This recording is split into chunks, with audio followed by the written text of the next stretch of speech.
اور اگر رمضان کا مہینہ تو پورا معافی کا مہینہ ہے کہ دوزخ کے دروازے بند ہو جاتے ہیں، جنت کے دروازے کھول دیے جاتے ہیں، شیطان قید. اب دیکھتے نہیں نمازی کیوں بڑھ جاتے ہیں رمضان شریف میں؟ وہ نامراد، کسی کو زنجیروں میں باندھو وہ چل تو نہیں سکتا، چھوڑ دو زنجیریں تو چل پڑے گا. تو اللہ تعالی ہم سب کی حفاظت فرمائے. کوئی دعویٰ نہ کرے، لیکن جو تھوڑا سا غفلت میں ہوتا ہے تو ایمان کمزور ہوتا ہے، انہوں تو شیطان بن کے جامع بھی نہیں دے. جمعے جاواں گے، جمعے کوئی جمعہ بھی نہیں پڑھتے، عید تے جاواں گے کوئی عید بھی نہیں پڑھتا. یہ ایک نگینہ سینما کے مالک نے بیان کروایا تھا اور اس نے بعد میں اس سینما کو گرا دیا. آج کل وہ کینیڈا میں ہوتا ہے. تو اس سینما کا جو تھا نا مینیجر، وہ میرے پاس آیا، کہا مولانا آج میں پہلی نماز پڑھی ہے. وہاں ہم نے مغرب کی نماز پڑھی. اس کے بعد بیان ہوا. بیان کے بعد وہ اتنا ہنگامہ ہوا کہ رش بہت تھا تو وہاں نماز پڑھی نہیں جا سکے. ہم نے کہنے لگا میں چل رہا تھا میرے ساتھ ساتھ، مولانا آج میں پہلی نماز پڑھی. کہا جی یہی کہ زندگی دی پہلی نماز پڑھی ہوگا راؤنڈ اباؤٹ 40-45 سال کا. میں کہا پہلی نماز؟ ہاں جی پہلی نماز. جمعہ پڑھے؟ نہیں کدی نہیں. عید؟ نہیں کدی نہیں. آج پہلی نماز تھوڑے پیچھے پڑھی ہے. شیطان جب قید ہوتا ہے تو زنجیریں کھل جاتی ہیں تو نمازی بڑھنا شروع ہو جاتے ہیں. اس کے بعد جو گھٹتے ہیں نا تو شیطان کی وجہ سے نہیں، اپنی عادت اور سستی کی وجہ سے. پہلے 2-3 دن بڑا جوش ہوتا ہے، پھر اس کے بعد گھٹتے ادھے کو پھر نکل جاندے ہیں، ادھے رہ جاندے ہیں. تو تراویح میں بھی پہلے پوری مسجد بھرے گی، پھر ایک صف جائے گی، پھر دوسری جائے گی، پھر تیسری جائے گی. تو بھائیو یہ رمضان آ رہا ہے. دیکھو میں ہاتھ جوڑتا ہوں، نماز 5 وقت سارا سال فرض ہے، لیکن روزے کی برکت سے کیا ہوتا ہے؟ شیطان قید ہو جاتا ہے تو وہ سارے بھاگے آ رہے ہوتے ہیں. اللہ سے مانگ لو اس رمضان میں کہ یا اللہ ایسی توفیق دے کہ موت تک نماز نہ چھوٹ. رمضان میں بہت سے لوگ رشوت لینا چھوڑ دیتے ہیں کہ نہیں جی ہن رمضان شریف آ گیا. رمضان شریف بھی تو آیا ہے لیکن اصل میں شیطان قید ہوا ہے تو اب کہہ رہے نہیں ہن رشوت نہیں لینی، مہینے بعد لواں گے. ڈنڈی مارنے والا کہتا ہے نہیں صحیح تولنا ہے، پھر رمضان تو بعد کٹھی کسر کر لواں گے. وہ کیا وجہ ہے پیچھے؟ ایک تو رمضان کی برکات ہیں اور ایک شیطان کا قید ہونا ہے اور ایک جنت کے دروازوں کا کھل جانا، دوزخ کے دروازوں کا بند ہونا، اللہ کے عرش کا پہلے آسمان پہ مستقل ڈیرا ڈال دینا اور پھر اعلان کرنا ہے کوئی بخشش آنے والا ہے، کوئی معافی مانگنے والا ہے، کوئی توبہ کرنے والا ہے، کوئی جنت مانگنے والا ہے، کوئی دنیا مانگنے والا. آؤ مانگو. اور ایک فرشتہ اعلان کرتا ہے اے بھلائی کے چاہنے والے شاباش آگے بڑھ. اور دوسرا فرشتہ اعلان کرتا ہے اے برائی کے کرنے والے بس کر اور واپس آ جا، بس کر اور واپس آ جا. رمضان کا مطلب ہے جل جانا. رمضان کے لفظ کا مطلب ہے جل جانا. جلنے کا مطلب کیوں ہے اس میں؟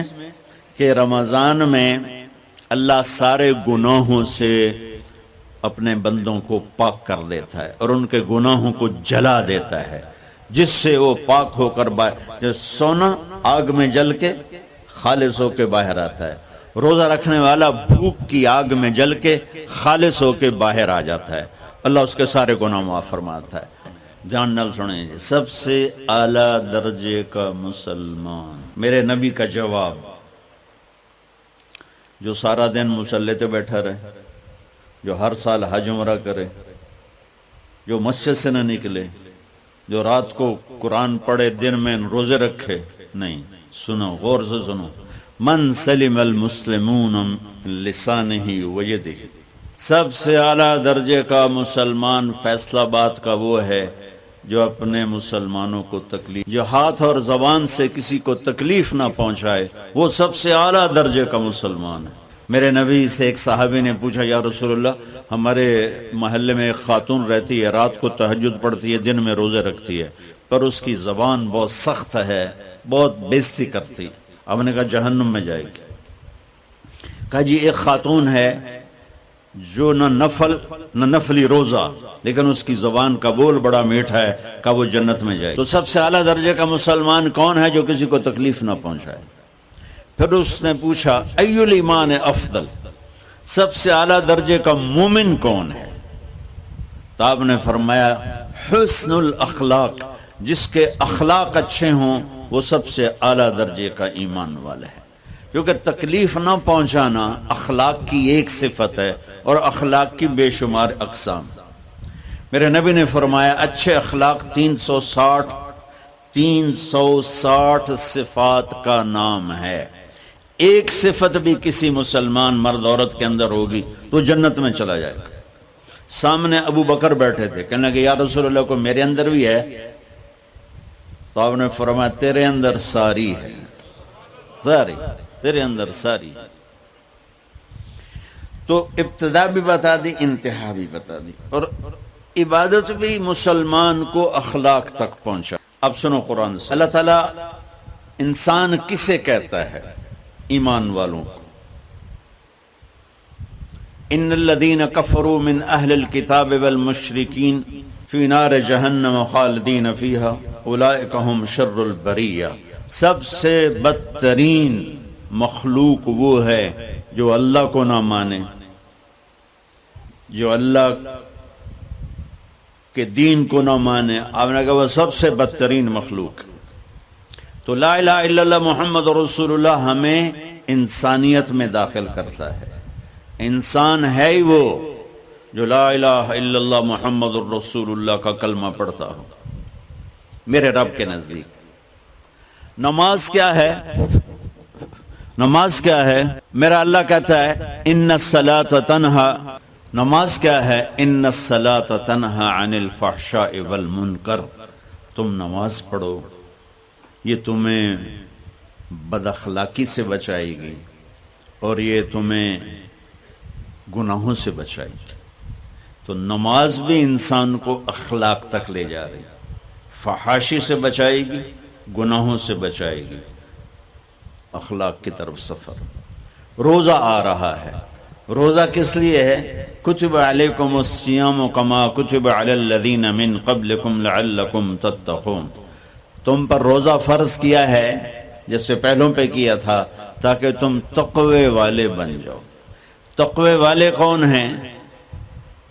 وسارعوا الی مغفرۃ من ربکم وجنۃ عرضها السماوات والارض اعدت للمتقین، کہ میرے بندو دوڑو جنت کی طرف جو تقوی والوں کے لیے۔ متقی کون ان دن تقوی والے یا اللہ کا؟ الذین ينفقون فی السراء والضراء، کا جو میرے نام پہ سخاوت کرتے ہیں، چاہے تنگ دست ہوں چاہے پیسے والے ہوں، چاہے تھوڑا مال ہوئے چاہے زیادہ مال ہوئے، وہ میرے نام پہ خرچ کر دیں۔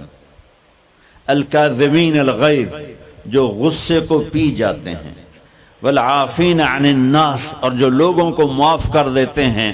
اللہ تعالیٰ کہہ رہا ہے یہ تقوی والے ہیں۔ تو روزہ بھی اخلاق پہ لے جا رہا ہے۔ فمن فرض فیہن الحج فلا رفث ولا فسوق ولا جدال۔ میرے رب نے کہا حج کا ارادہ کر لیا ہے تو زبان کی گندی، زبان کا گندا لہجہ اور زبان کے گندے بول سے بچو، لڑائی سے بچو، گناہوں سے بچو۔ تو حج بھی میٹھے بول پہ لا رہا ہے، لڑائی سے بچنے پہ لا رہا ہے، نافرمانی سے بچنے پہ لا رہا ہے۔ خذ من اموالہم صدقۃ تطہرہم وتزکیہم بہا وصلی علیہم۔ میرا رب فرما رہا ہے میرے محبوب ان سے زکوٰۃ لیں اور ان کو پاک کریں اور ان کا تزکیہ کریں، ان کو ایک اچھا انسان بنائیں۔ زکوٰۃ ہو اخلاق بنتے ہیں، روزہ ہو اخلاق بنتے ہیں، حج ہو اخلاق بنتے ہیں، نماز ہو اخلاق بنتے ہیں، کلمہ ہو انسان بنتا ہے۔ یہ اتنا زور کیوں دیا ہے اخلاق پر کہ میرے بھائیو، اچھا معاشرہ جو وجود میں آتا ہے وہ ایک دوسرے کو معاف کرنے سے وجود میں آتا ہے۔ مسجد نماز کے لیے ہے، اور نماز ایک انفرادی عمل ہے جو کر کے میں گھر چلا جاتا ہوں، دفتر چلا جاتا ہوں، پڑھوں نہ پڑھوں، نہ پڑھنے کا گناہ مجھ پر، پڑھنے کی نیکی مجھ پر۔ لیکن اگر میرے اخلاق برے ہیں، روزہ میری چیز ہے، رکھوں اجر، نہیں رکھوں پکڑ، زکوٰۃ دے دوں اجر نہ دوں پکڑ، حج کر لوں اجر نہ کروں پکڑ۔ صرف میری ذات سے کے گرد ہے نماز بھی، روزہ بھی، حج بھی، زکوٰۃ بھی۔ لیکن برے اخلاق جتنا معاشرے میں میرا اثر ہے وہاں سب تباہی پھیلا دیں گے، اور اچھے اخلاق جتنا معاشرے میں میرا اثر ہے وہاں خوبصورتی کو پھیلا دیں گے۔ عبادت چھپ جاتی ہے۔ میں نے فجر پڑھی ہے کہ نہیں پڑھی آپ کو پتا ہے؟ بولو، آپ نے پڑھی ہے یا نہیں پڑھی؟ مجھے کوئی پتا ہے نہیں ہے، لیکن یہاں بیٹھ کے اللہ نہ کرے میں فرقہ واریت کی بات کروں، آپ سب کو پتا چلے گا کہ نہیں چلے گا کہ مولوی اگلا آ رہا ہے؟ اور یہاں بیٹھ کے میں محبت کی بات کروں تو آپ کو پتا چلے گا کہ نہیں چلے گا کہ یہ محمد مصطفیٰ صلی اللہ علیہ وسلم والے اخلاق بتا رہا ہے؟ تو اخلاق چھپتے نہیں، برے ہوں یا اچھے ہوں ظاہر ہوتے ہیں۔ اور سب سے زیادہ اس آدمی کا خاندان، جس آدمی کو بدتمیزی کی عادت ہے، وہ بیوی کے دل کو برباد کر دے گا، ماں باپ کے دل کو برباد کر دے گا، اولاد کو برباد کر دے گا، دوستوں کو، نوکروں کو برباد کر دے گا۔ اس کے نوکر سامنے کہیں گے میاں صاحب، شیخ صاحب، سیٹھ صاحب، خان صاحب، اتھے جا کے گالی کڈھن گے۔ اور جس کے اخلاق اچھے ہوتے ہیں وہ اپنے گھر کو خوبصورت بنا دیتا ہے، رشتوں کو خوبصورت بنا دیتا ہے، ملازموں کو خوبصورت بنا دیتا ہے، اپنے کاروبار کو، اپنی زندگی کو، ہر پہلو اس کا خوبصورت ہو جاتا ہے۔ اچھے اخلاق لباس کی طرح ہیں جو میرا ہر عیب چھپا لیتے ہیں، اور برے اخلاق ننگے آدمی کی طرح ہے جس کا ہر عیب سامنے آ جاتا ہے۔ اور اللہ کی رحمت اتنی طاقتور ہے کہ میرا رب فرماتا ہے، یہ تو میں نے 5 غلطیاں بتائی ہیں، لیکن میرا رب فرماتا ہے میرا بندہ میں تجھے عمر بھی دیتا ہوں، طاقت بھی دیتا ہوں، تو اتنے گناہ کر کے زمین فیصل آباد کی سے اٹھا کر آسمان کی چھت کو لگا دے، سوری دنیا گناہ گار ہو جائے نا تو آسمان کیا چاند تک بھی گناہ نہیں جا سکتے۔ اور میرا اللہ کہہ رہا ہے ایک مرد عورت اتنے گناہ کرے کہ آسمان کی چھت کو لگا دے، پھر صرف ایک دفعہ مجھے کہے یا اللہ معاف کر، تو میں سارے ہی معاف کر دوں۔ تو بھائیو یہ رات بھی معافی مانگنے کی ہے۔ تو میرے عزیز، اور رمضان شریف آ رہا ہے، اپنے دل کو کینہ سے صاف کرو، بغض سے صاف کرو، نفرت سے صاف کرو، کسی سے لڑے ہوئے ہو اللہ کے واسطے صلح کر لو۔ یہ لڑنے کی جگہ نہیں ہے، محبت کر کے جاؤ تو اللہ بڑے اونچے عالی درجات نصیب فرمائے گا۔ اور اللہ تعالیٰ موقع دے تو رمضان میں ایک 3 دن تبلیغ میں اللہ کے راستے میں ضرور لگا لینا۔ تو سارے بھائی نیت کرتے ہو؟